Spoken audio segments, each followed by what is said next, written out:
ఒక పెద్ద చెట్టు ఉంది. ఆ చెట్టు మీద ఒక గ్రద్ద గుడ్లు పెట్టి ఆ గుడ్లని పొదవడానికి సిద్ధంగా ఉంది. ఆ చెట్టు క్రిందే ఒక కోడి కూడా గుడ్లను పెట్టింది. అది కూడా పొదగడానికి సిద్ధంగా ఉంది. అయితే ఆ పైనున్న ఆ గ్రద్ద యొక్క పక్షి ఆ గుడ్డు ఎక్కడ పడింది అని అంటే క్రింద కోడి గుడ్లున్న చోట ఆ గుడ్డు పడింది. ఎప్పుడైతే ఆ గుడ్డు అందులో ఉందో కోడి ఆ గుడ్డుతో కలిపి తన గుడ్లను కూడా పొదిగేసింది. పొదిగేసినప్పుడు ఆ కోడి పిల్లలతో పాటు ఈ గ్రద్ద కూడా పిల్లగా బయటకు వచ్చింది.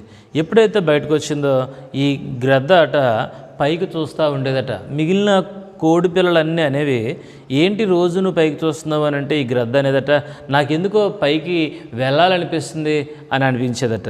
నాకెందుకో ఎగరాలనిపిస్తుంది అని అంటే మిగిలిన కోళ్ళన్నీ చెప్పాయట నువ్వెవరో అనుకుంటున్నావు, నువ్వు కోడివి కాబట్టి మహా అయితే మనం ఒక అడుగు 2 అడుగుల కంటే ఎక్కువ దూరం మనం ఎగరలేము, కాబట్టి అలాంటి ఆశలు మానేయని చెప్పి ఆ గ్రద్దకు చెప్పినప్పుడు ఆ గ్రద్ద అనుకుందా నిజమే కదా, నేను కూడా కోడినే కదా అనుకొని ఎందుకంటే తన చుట్టూ ఉన్నవారిని లేదంటే ఆ తల్లిని చూస్తున్నప్పుడు అది ఎగురుతలేదు కాబట్టి నేను కూడా ఎగరలేను అనుకొని ఆ గ్రద్ద పిల్ల ఆ కోడి పిల్లలతో పాటు ఉండి తన జీవితాన్ని తను ముగించేసుకుంది.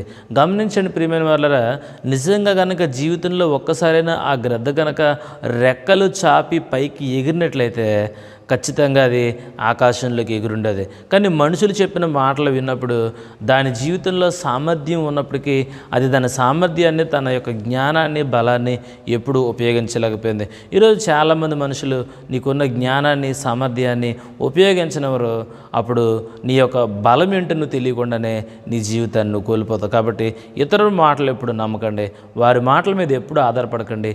నీకు ఏది అనిపిస్తే దాన్ని నువ్వు చేయి. అప్పుడు ఖచ్చితంగా ఒక గొప్ప గమ్యాన్ని, ఒక అద్భుతమైన దాన్ని నీ జీవితంలో చూడగలుగుతావు.